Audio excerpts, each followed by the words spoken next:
Tout ça, ça veut dire quoi? Eh bien, ça veut dire qu'il y a un individu qui s'appelle Krishna. Vous le connaissez, on l'a eu ici comme haut-commissaire. C'est un type qui est venu il y a 40 ans en Calédonie, même un peu plus de 40 ans maintenant, parce qu'il n'est pas tout jeune, comme secrétaire général, à l'époque il n'y avait pas de gouvernement, il n'y avait pas de tout ça, donc secrétaire général de la Nouvelle-Calédonie, et puis il y a les charmes de ce pays, et puis ce pays qui peut être magique. Il a été inoculé, donc depuis, il ne s'est intéressé qu'à la Nouvelle-Calédonie. On l'a retrouvé à tous les niveaux, à toutes les étapes, à toutes les strates. Et donc c'est celui qui a été le cerveau de 1988, les accords de Matignon. C'est celui qui, en 1998, a été le cerveau et l'acteur. Et c'est surtout celui qui considère que, depuis 1988, il y a eu donc un processus de 30 ans, on va arriver à la 30e année l'année prochaine, un processus de 30 ans d'émancipation.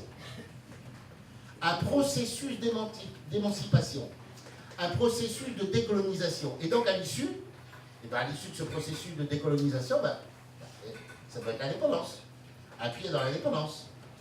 Alors c'est une indépendance particulière, pourquoi? Parce que, évidemment, Krishna, il sait comme tout le monde que l'indépendance dans ce pays n'est pas possible, puisqu'il y a une majorité contre. Il y a une majorité contre. Alors évidemment, on ne peut pas accéder de cette manière à l'indépendance. Donc, il faut passer par les contours et faire avaler l'indépendance association avec l'État aux individus. Donc voilà la cuisine du dénommé Krishna. Mais Krishna, il a réussi le tour de force. Alors, Krishna est omniprésent depuis toujours en Calédonie, évidemment qu'il connaît toute la classe politique.